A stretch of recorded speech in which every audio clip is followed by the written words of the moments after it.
তোমরা লাশ বলো না, ওরা মরে না, ওরা কখনোই মরে না। আল্লাহ রাব্বুল আলামিন বলেন বাল আহইয়া, বরং ওরা জিন্দা। বরং আল্লাহ রাব্বুল আলামিন অন্য জায়গায় বলেন ওয়াইরযুকুহুম, ওদেরকে আমি রিজিকের ব্যবস্থাও করে থাকি। ওরা জিন্দা না মরা? একটু টুকরা টুকরা হয় এই আর কি, মাথাটা একটু আলাদা হয় দেহ থেকে, কিন্তু আসলে ওরা যারা সুবহানাল্লাহ। এটা বিশ্বাস করা সম্ভব যে একটা মানুষ কাল্লাটা আলাদা হয়ে গেল, দেহটা টুকরা টুকরা হয়ে গেল, তারপরে আল্লাহ কয় জিন্দা? এটা আবার কেমন আজগবি গাঁজাখড়ি কথাবার্তা। যারা নাউজুবিল্লাহ। এই মানুষটা জিন্দা থাকা সম্ভব? হযরত জাফর রাদিয়াল্লাহু তাআলা আনহু সেনাপতির দায়িত্ব পালনে ব্যস্ত। ডান হাতে কলমার পতাকা, কাফেররা এসে ডান হাতে কোপ দিল, ডান হাতটা কেটে পড়ে গেল। কলমার পতাকাটা বাম হাতে তুলে নিল, বাম হাতে কোপ দিল, সংকেত কথা বাম হাতটা কেটে পড়ে গেল। শেষ পর্যন্ত দুটি হাত হারায়া দাঁত দিয়া কামড়ে ধরে কলমার পতাকাটা উঁচু করে রেখেছেন। এই অবস্থায় দেখতে দেখতে কাফেররা হযরত জাফরের ঘাড়ের উপরে কোপ দিল। এক কোপে বডি থেকে মাথাটা ছিটকে পড়ে গেল দূরে, বডি এক জায়গায়, মাথা আর এক জায়গায়। তামাম ময়দানের ভিতরে খবর হয়ে গেল মুসলমানের সেনাপতি ইন্তেকাল করেছে, শাহাদাত বরণ করেছে। সবাই ছুটতে দেখার জন্য, কিন্তু তখন পর্যন্ত কলেমার পতাকা তো নামে নাই। লাশ দেখার জন্য দৌড়াচ্ছে। যারা দেখেছে তাদের বর্ণনা হলো হযরত জাফরের মাথা এক জায়গায় আর লাশ বডিটা আর এক জায়গায়। তখন পর্যন্ত কাটা মাথাটা দিয়া, বিচ্ছিন্ন মাথা দিয়া হযরত জাফর তখন পর্যন্ত কলেমার পতাকা কামড়ে ধরে উঁচু করে রেখেছে। মরা না জিন্দা? জিন্দা না হইলে রাখলো কেমনে? সাহাবায়ে কেরামের কথা বাদ দিলাম। অনেকে প্রশ্ন করতে পারে না হুজুর এটা সেই সময়ে সম্ভব ছিল, এখন মনে হয় আর সম্ভব নয়। সম্ভব না, সম্ভব না। আফগানিস্তানের যুদ্ধের পর ইরাকের যুদ্ধ হওয়ার কারণে আল্লাহ রাব্বুল আলামিন হাজার হাজার ঘটনা দেখাইছেন। এই দুটি জায়গায় যুদ্ধ হওয়ার কারণে এমন কিছু ঘটনা আল্লাহ দেখাইছেন যাতে করে আমাদের ঈমানটা আবার মজবুত হয়ে যায়। হাজার হাজার ঘটনা। আফগানিস্তানের কথা বলি, পাকিস্তানের একটা সীমান্ত এলাকার মসজিদ, খতিব সাহেব বয়ান করছে, জিহাদের ময়দানে যাওয়ার ব্যাপারে উদ্বুদ্ধ করতেছে। আমার মতো বয়ান শুনে যুবক উদ্বুদ্ধ হয়ে গেল। প্রথম জুম্মায় মনে মনে যায় মার গলা জড়ায় ধরে বলে, মা আমি একটু জিহাদের ময়দানে যেতে চাই, আমাকে অনুমতি দাও। এরকম যুবক আছে না নাই? যারা মার কাছ থেকে অনুমতি নিয়ে রাখছে। আমি তো আমার মার কাছ থেকে অনুমতি নিয়ে রাখছি। 22 দিন যখন আমি কারাগারে ছিলাম, আমি একটা ছোট্ট চিঠি লিখছিলাম। এই চিঠি নিয়ে অনেক আলোচনা সমালোচনা হয়েছে। আমি মার কাছে চিঠি লিখছিলাম যে মা আমি জেলখানায়। তো আমি জেলখানায় নিশ্চয়ই খারাপ কাজ করে যাইনি, তো এই সংবাদটা শুনে তুমি মিষ্টি বিতরণ করবে, কষ্ট পাওয়ার কোনো কারণ নেই, দিনের জন্য জেলখানায়, তাই না? তো এই জন্য যুবকেরা অনুমতি নিয়ে রাখবেন মার কাছ থেকে, মা তুমি দোয়া করো। মায়ের দোয়া কাজে লাগবে না? লাগবে না? কারেন্টের মতো কাজে লাগবে। যে মা তুমি দোয়া করবে যেন আমি শাহাদাতের মৃত্যু অর্জন করতে পারি, কাল কিয়ামতের ময়দানে তুমি শহীদের মা হয়ে উঠবে। চিৎকার করে বলেন সুবহানাল্লাহ। এই যুবক প্রথম জুম্মা বয়ান শোনার পরে মার কাছে গিয়ে আবদার করে, মা গো তুমি একটু অনুমতি দাও, আমি জিহাদের ময়দানে যাব। তোমার মতো কত মা আফগানিস্তানে আজকে ধর্ষিতা, আজকে তাদের অধিকার হারা বঞ্চিতা, আমি সেখানে চলে যাব। মা চিন্তা করে, খবরদার একটা মাত্র সন্তান, আমি অনুমতি দিতে পারবো না। বাপের কানে দিয়ে দিল। বাপ তখন বলে, খবরদার জিহাদের ময়দানে যাওয়া যাবে না। দ্বিতীয় জুম্মায় বয়ান হলো, ছেলের অবস্থা আরো খারাপ, আস্তে আস্তে জজবা বাড়তেছে। তৃতীয় জুম্মার পরে দেখা গেল ছেলেকে আর আটকানো যাবে না। ছেলের অবস্থা দেখে আস্তে করে ছেলেকে ধরে এনে শিকল দিয়া, 2 পায়ে বেড়ি দিয়া সন্তানটাকে বাড়িতে বেঁধে রাখলো। কয়েকদিন চলে গেল, জিহাদে যাবার জন্য সন্তান ভাত পানি খায় না। মা কাঁদতেছে সন্তানের কাছে এসে, বাবা কোন নেশায় তোকে পাইলো, ভাত পানি ছেড়ে দিলি কেন? বলে, তুমি যদি আমাকে শিকলটা খুলে দাও আমি তাহলে ভাত খাবো। শিকল যতক্ষণ না খুলবে অতক্ষণ পর্যন্ত আমি মারা গেলেও তোমাদের ভাত আর পানি আমি খাবো না। মায়ের মনটা নরম। মা চিন্তা করতেছে, আমি যদি ভাত খাওয়ার কথা বলে শিকলটা যদি খুলে দেই, ভাত খাওয়া শেষ হলে আবার বেঁধে ফেলবো। মনের ভিতরে এই নিয়ত নিয়ে শিকলের দিকে হাত দিয়েছে খোলার জন্য।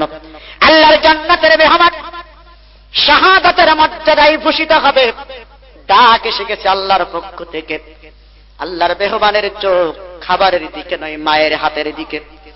শিকলটা খোলার সাথে সাথে লাফ দিয়া শিকলটা মার হাত থেকে ছুটায় নিয়ে দৌড়, আজও দৌড়, কালো দৌড়, পৌঁছে গেল জাগা মতো।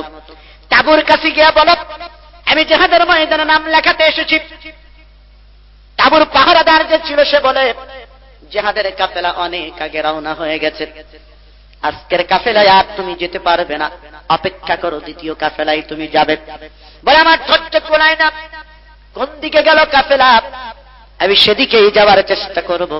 নাসড় হয়ে শেষ পর্যন্ত তাবুর পাহারাদার আঙ্গুল দিয়ে ইশারা করে দেখায় দিল এই দিকে গেছে কাফেলা।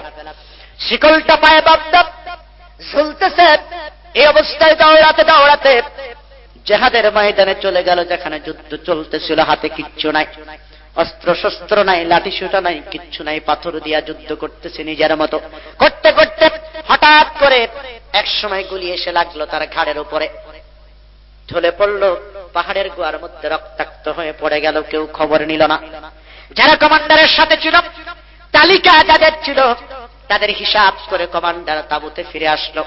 কয়জন মারা গেল, কয়জন আহত হইল, কয়জন বেঁচে আছে তার তালিকা আছে, কিন্তু এই যুবকের তালিকা তো কমান্ডারের হাতে নাই।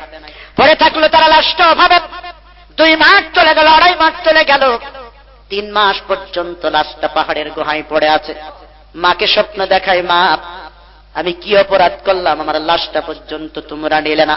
পরপর 3-4 দিনে ভাবে। মা বাবাকে একই সাথে স্বপ্ন দেখানোর পরে বাবা পাগল হয়ে গেছে। খুঁজতে খুঁজতে খুঁজতে খুঁজতে ওই তাঁবুর কাছে এসে জিজ্ঞেস করে, এরকম চেহারা আর এরকম নামে একটা ছেলে কি তোমরা দেখেছো জিহাদের ময়দানে এসেছে? কেউ বলতে পারে না, কেউ চিনতেও পারে না। তালিকার মধ্যে এরকম কোন নাম তাদের যুদ্ধ সৈনিকের মধ্যে নাই।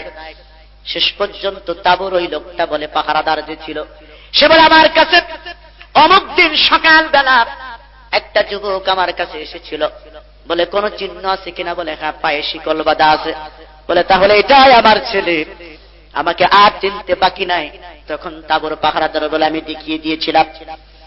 সেদিকেই কমান্ডারের নির্দেশ দিল, দেখো ওই পাহাড়ি অঞ্চলে খুঁজে দেখো। তন্ন তন্ন করে খোঁজার পরে পাওয়া গেল লাশ। যারা তার গায়ে প্রথম হাত দিয়েছিল তারা বলে, খোদার কসম করে বলি, লাশটার গায়ে হাত দেওয়ার সাথে সাথে, যখনই আমরা হাত দিলাম, হাত দেওয়ার সাথে সাথে যেই জায়গাটার গুলিটা লেগেছিল সেই জায়গা থেকে তখনও ফিনকি দিয়া তাজা রক্ত বের হতেছে। বাল আহইয়াউ ওয়ালাকিন লা তাশউরুন। ওরা জিন্দা থাকে, আসলে আমরা সেটা বুঝি। হাজার হাজার এরকম প্রমাণ দেখানো যাবে। বন্ধুরা, শাহাদাতের নেশায় যারা, জীবনের মায়া যারা ভুলে গেলাম, তাদের জন্য সামান্য একটু কথা বলতে চাই। আল্লাহ রাব্বুল আলামিন হাজার হাজার কারণ আপনাদেরকে দেখিয়েছি। জিহাদের দরকার আছে না নাই? জিহাদ কাদের সাথে করতে হবে, কবে সময় হবে, সব ব্যাপারে আমার ব্রেন থেকে যতটুকু খোলা আমি বলার চেষ্টা করেছি। বেশি দিন আগের কথা নয়, এই জায়গা যারা মুরব্বী আছেন তারা জানার কথা। আল্লাহর নবীর মহব্বত যাদের মধ্যে, ইসলামের মহব্বত যাদের মধ্যে, তারা জীবনের মায়া করে না। আমার এক বন্ধু মুফতি সাহেব তার নিজের মুখে আমার শোনা,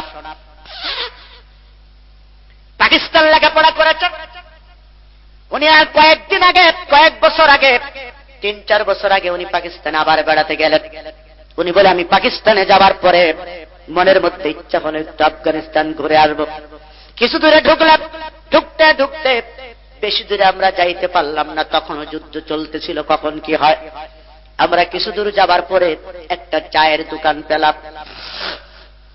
চায়ের দোকানের নাম আবু নাইম। আমার এই বন্ধু বলে, আবু নাইমের কাছে আমরা জিজ্ঞেস করলাম, ভাই আমার, তুমি তো মুসলমান, চেহারা দেখে মনে হয় দাঁড়িয়ে আছে, টুপি আছে। বলে হ্যাঁ আমি মুসলমান। বলে আমরা বাংলাদেশ থেকে এসেছি, আমাদের কেমন কিছু শোনাও যাতে করে আমার ইমানটা তাজা হয়। এমন কোন ঘটনা তোমার চোখে কি তুমি দেখেছো যে ঘটনা আমাদেরকে একটু উজ্জীবিত করবে, আল্লাহর প্রতি ভীতি সৃষ্টি করবে? তখন আবু নাইম দরদর করে চোখের পানি ছেড়ে কাঁদতেছে, চোখের পানি মানাইতে পারে না। আমরা জিজ্ঞেস করলাম, ভাই আবু নাইম তুমি কাঁদছো কেন? আমরা একটু জানতে চেয়েছি, কিছু গল্প শুনতে চেয়েছি। আবু নাইম তখন বলেন, এই জিজ্ঞাসার কারণে এমন এক ঘটনা আমার মনে পড়েছে যা আমার জীবনে কোনোদিন আমি ভুলতে পারবো না। ছোট্ট এক সৈনিক, নাম জুবায়ের, মাত্র 13 বছর বয়স, হাফেজে কোরআন, তার মৃত্যুর কথাটা আমার মনে পড়ে গেল। আবু নাইম তখন বলে, 3 সন্তানের বিধবা মা, বাবা দুনিয়াতে নাই। এই মায়ের 3টি মাত্র সন্তান, একটার বয়স 22, একটার বয়স 16-17 হবে, আর একটার বয়স 13। প্রথম সন্তান জিহাদের ময়দানে শাহাদাত বরণ করেছে, তারা লাশটা পর্যন্ত খুঁজে পাওয়া যায় না। দ্বিতীয় সন্তানকে এই মা মাথায় হাত বুলিয়ে বলে, যাও, বড় ভাই চলে গেছে, তুমিও সেই পথে চলে যাও। আমি চাই কাল কিয়ামতের ময়দানে আমি 3টা শাহাদাতের শহীদের মা হব। দ্বিতীয় সন্তানটার ঘটনা, শাহাদাত বরণ করে টুকরা টুকরা লাশ, হাড়গুলাও ভেঙে চুরে গেছে এমন একটা লাশ একদিন মায়ের ঘরে এসে পড়তো, কলা পাতা পুঁতি দিয়ে পেঁচানো লাশ। দ্বিতীয় সন্তানটার লাশ দেখে চিৎকার করে করে কাঁদতেছে মা। তখন জুবায়ের ছোট, মাত্র 12 বছর বয়স। মায়ের গলা জড়িয়ে ধরে জুবায়ের তখন বলে, মা তুমি না বলেছিলে যারা দিনের রাস্তায় শাহাদাত বরণ করে তাদের জন্য কাঁদতে হয় না? বড় ভাই যখন ইন্তেকাল করেছে, শাহাদাত বরণ করেছে, তখন তো তোমাকে আমি কাঁদতে দেখি নাই, তুমি দোয়া করেছো আর হেসেছো, আমাকে গল্পটা শুনিয়েছো, মেজো ভাই মারা গেল, তুমি কাঁদতেছো কেন? মা তখন চিন্তা করে জুবায়েরের মধ্যে খারাপ ধারণার সৃষ্টি হবে। তখন জুবায়েরকে বুকের সাথে জড়িয়ে ধরে বলে, বাবা, চিৎকার করে কান্দে অঝোর ধারায়, আর বলে, বাবা, আমি এই মেজো সন্তান মারা গেছে, বড় সন্তান চলে গেছে, তার জন্য আমি কাঁদি নাই, আমি কাঁদতেছি এজন্য আজকে আবার জান্নাতের মেহমান আমার ঘরের সামনে হাজির, তাকে কবরে নামানোর মতো 2টি টাকাও আমার কাছে নাই। পরের বাড়িতে কাজ করে করে তোদেরকে আমি মানুষ করেছি, কিচ্ছু নাই আমার কাছে, কিভাবে আমি তাকে আজকে দাফন করব, কেমনে তাকে আমি কবরে রাখবো? কাঁদতে কাঁদতে গলায় হাত দিয়ে আস্তে করে একটা স্মরণের চেনটা ছিঁড়ে জুবায়েরের হাতের মধ্যে দেয়, বলে, বাবা, বাসর রাত্রে তোর বাবার দাওয়াই স্মৃতিটা গলায় করে আমি বেঁচেছিলাম, কত কষ্ট গেছে জীবনে, স্মরণের চেনটা আমি বিক্রি করি নাই, আজকে আমার মেহমানকে বিদায় দেওয়ার জন্য আমি সেই স্মৃতিটা আজকে নষ্ট করব। জুবায়ের যা, স্মরণের চেনটা বিক্রি করে বাজার থেকে কাফন দাফন যা করার সব কিনে নিয়ে আয়। চেনটা মুঠের মধ্যে নিয়ে জুবায়ের যাচ্ছে স্বর্ণকারের দোকানে, বিক্রি করা শেষ, টাকাটা হাতের মধ্যে নিয়ে কাফনের দোকানে যাবে। অদৃশ্য থেকে আওয়াজ আসতেছে, মেজো ভাইয়ের স্পষ্ট গলার আওয়াজ, জুবায়ের, আমার জন্য কাফন কিনা লাগবে না, এখনো আফগানিস্তানের জিহাদ শেষ হয়ে যায় নাই, এখনো গোটা পৃথিবীর মারা ধর্ষণ থেকে বাঁচে নাই, তোর সময় হয়ে গেছে, বয়স 13 বছর, তুইও যা, জিহাদের ময়দানে যা পারিস কিনে নিয়ে জিহাদের ময়দানে চলে যা। শেষ পর্যন্ত কয়েকবার আওয়াজটা শোনার পরে জুবায়ের নিজেকে আর স্থির রাখতে পারে না, কাফনের ময়দান ছেড়ে এখনো পাকিস্তানের বিভিন্ন জায়গায় খোলা ময়দানে অস্ত্র কিনতে পাওয়া যায়, পাহাড়ি অঞ্চলে, সোজাসুজি কাফন না কিনে অস্ত্রের দোকানে গিয়ে অস্ত্র কিনে নিয়ে বাড়ি চলে গেছে। মা ভয়ে অস্থির, বাবা, সবাই আমাকে জঙ্গিবাদের মা বলে, তালেবানের মা বলে, সবাই আমাকে তাড়িয়ে দিতে চায় এলাকা থেকে, আমি সন্তানগুলি জিহাদের ময়দানে পাঠিয়েছি, আমাকে কেউ দেখতে পারে না, আজকে তুই অস্ত্র নিয়ে আমার বাড়িতে ঢুকলি, সকালবেলা যদি জানতে পারে তাহলে কেউ তো আমাকে এই গ্রামে রাখতে দেবে না। রাত্রে গভীর হয়ে যায়, জুবায়ের অস্ত্রটা বালিশের নিচে রেখে হঠাৎ করে লাফ দিয়ে উঠে বলে, মা, তুমি কি কিছু শুনতে পাও? বলে, কই, আমি তো কিছু শুনতে পাই না। বলে, দেখো না, মিয়া ভাই ডাকতেছে, মেজো ভাই আমাকে ডাকতেছে, বারবার আমাকে বলতেছে ময়দানে চলে যাওয়ার জন্য।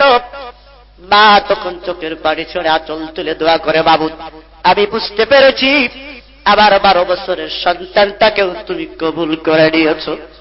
জুবায়ের হাতটা ধরে দোয়া করে, বাবা, আর কোন মায়া আমার না, বড় সন্তানকে বিদায় দিয়েছি, মেজ সন্তানকে বিদায় দিয়েছি, তোকেও আমি আল্লাহর রাস্তায় কুরবানি করে দিলাম, যা রাতের অন্ধকারে চলে যাক। জুবায়ের চলে গেল, জিহাদের খাতায় নাম লেখালো।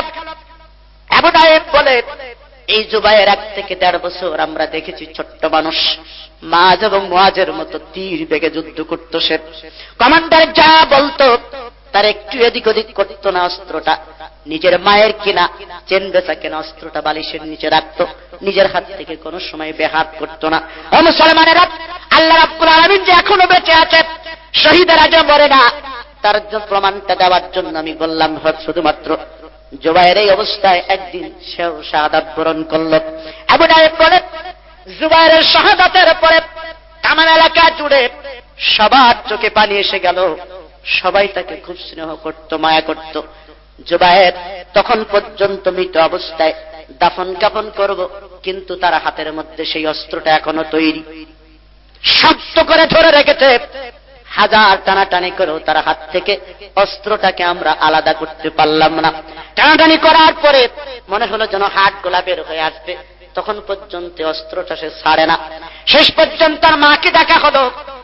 মা যদি বলে হয়তো মা ছেড়ে দেবে, আমাদের বিশ্বাস শাহাদাত বরণ যারা করে তারা মরে না, তারা জিন্দা। মা বলল, বাবা এখন অস্ত্রের কাজ শেষ হয় না, তুই অস্ত্রটা ছেড়ে দে, এখনো জিহাদের ময়দান বাকি। আমি তোর মা বলছি। লাশ অস্ত্রটা ছাড়ে না, সেইভাবে শক্ত করে ধরা। সমস্ত আলেমেরা পরামর্শ করে কমান্ডারকে দেখা হলো, যিনি নেতা ছিল, আমির ছিল। কমান্ডার এসে বলে, জুবায়ের এখনো জিহাদের কাজ শেষ হয় না, তুমি শাহাদাত বরণ করেছো, আমাদের অনেক কাজ এখনো বাকি, তাড়াতাড়ি করে অস্ত্রটা তুমি আমাদের কাছে জমা দিয়ে দাও। আবু নাঈম বলে, খোদার কসম করে বলতেছি, শত শত মানুষ আমরা নিজে চোখে দেখেছি, আমরা উপস্থিত। কাফনের ভিতর থেকে হাড্ডিসার কষ্ট ছড়ানো অবস্থায় রক্তাক্ত হাতটা বের করে জুবায়ের তার পিস্তলটা কমান্ডারের হাতে জমা দিয়ে দিল। ওয়ালা তাকুলু লিমান ইউকতালু ফি সাবিলিল্লাহি আমওয়াত বাল আহইয়াউ ওয়ালাকিন লা তাশউরুন। আল্লাহর রাস্তায় যারা সংগ্রাম করে তারা মরে না, তারা আল্লাহর কাছে জিন্দা। জোরে বলেন, তারা কি? শাহাদাতের মর্যাদা তারা পেতে চায়। আল্লাহর হাবিব বলেন, যেই যুবকটা ইসলামী হুকুমতের জন্য সামনের দিকে যখন আগায় যায় জিহাদের ময়দানে, তখন হুরেরা আল্লাহর দরবারে ফরিয়াদ করে, মাবুদ গো, আমাদেরকে একটু সপ্তম আসমানে যাবার সুযোগ করে দাও।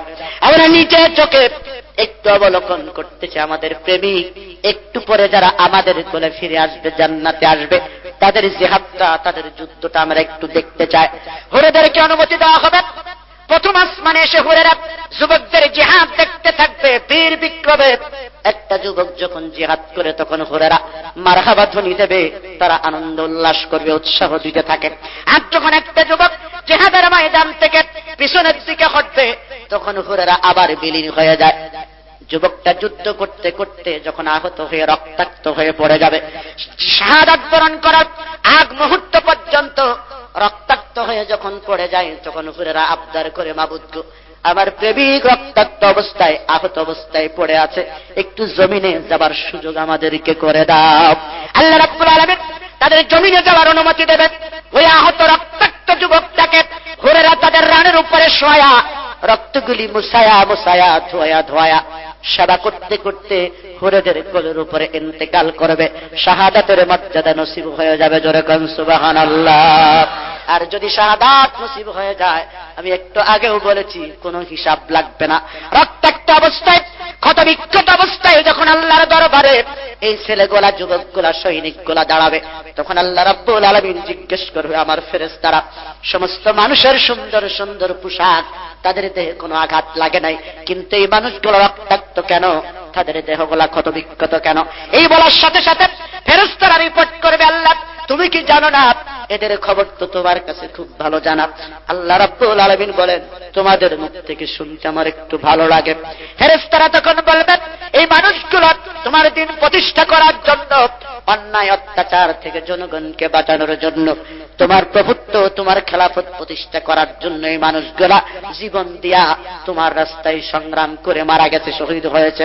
আল্লাহ রাব্বুল আলামিন বললেন, আমার দিনের জন্য, আমার প্রভুত্ব খেলাফতের জন্য যারা জীবনের মায়া করে নাই, যারা রক্তের মায়া করে নাই, আজকে ওদের কোনো হিসাব লাগবে না। যাও, বিনা হিসাব আমার জান্নাতে তাদেরকে ঢুকায়া দাও। আল্লাহর জান্নাতে আমল করে আমরা যেতে পারবো, এটা আমার তো বিশ্বাস হয় না। হয় কোন হিসাব কিতাব বুঝাইয়া দিয়া চুকাইয়া দিয়া যাইতে পারবো? সুতরাং বিনা হিসাব জান্নাতে যাবার চরম সুযোগ, একমাত্র রাস্তা সেটা হলো আল্লাহর দ্বীনের জন্য কাজ করে।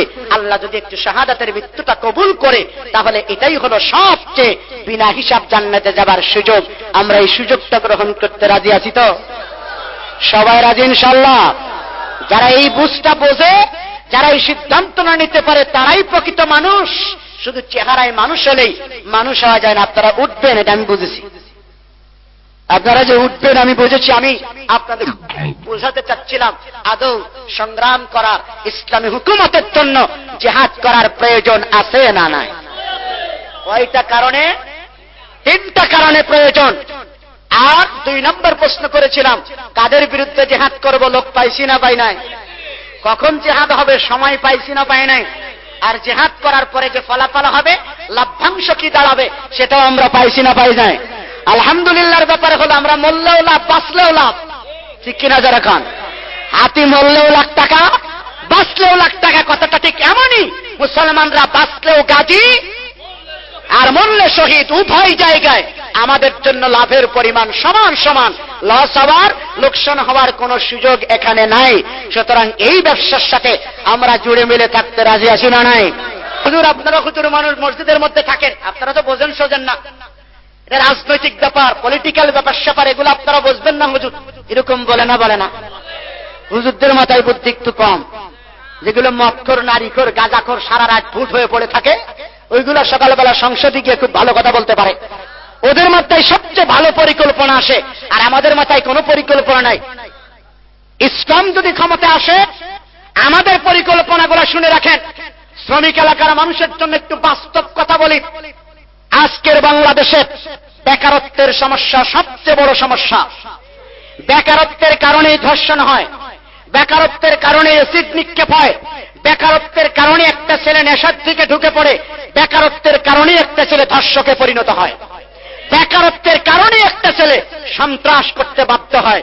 এই কথাগুলা মূলে হাত দিয়ে একবার আপনারা চিন্তা করার চেষ্টা করেন নাই। বলেছিলাম 5 মিনিটে শেষ করব, 5 মিনিটের ভিতরে ব্যাখ্যাটা দেব।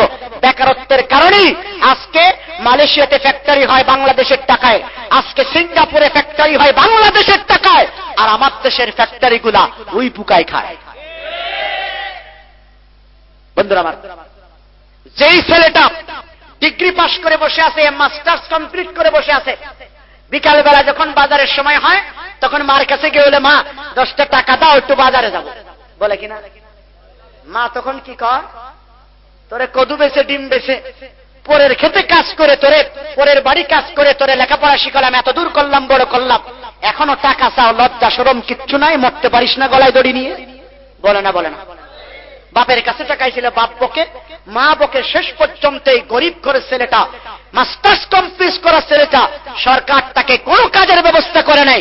এর আসলে গলায় দড়ি নেওয়া ছাড়ার কোনো পথ খোলা থাকে না। শেষ পর্যন্ত পিস্তল হাতে তুলে নেয়, অবৈধ গ্যাং এর সাথে গিয়ে মিলিত হয়, মদের বোতল হাতে তুলে নেয়, অবৈধ অস্ত্র হাতে নিয়ে রাস্তার পাশে দাঁড়ায়, পথচারীর কাছ থেকে টাকা ছিনতাই করে টাকার বান্ডিল এনে বাপের মুখে মারে, নাও এবার টাকা কত লাগবে খরচ করো।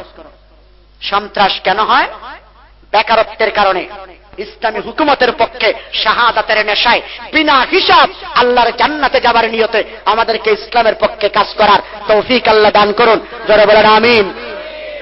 আস্তাগফিরুল্লাহাল্লাযী লা ইলাহা ইল্লা হুয়াল হাইয়ুল কাইয়্যুম আতুবু ইলাইহি লা হাওলা ওয়ালা কুওয়াতা ইল্লা বিল্লাহিল আলিয়্যিল আযীম।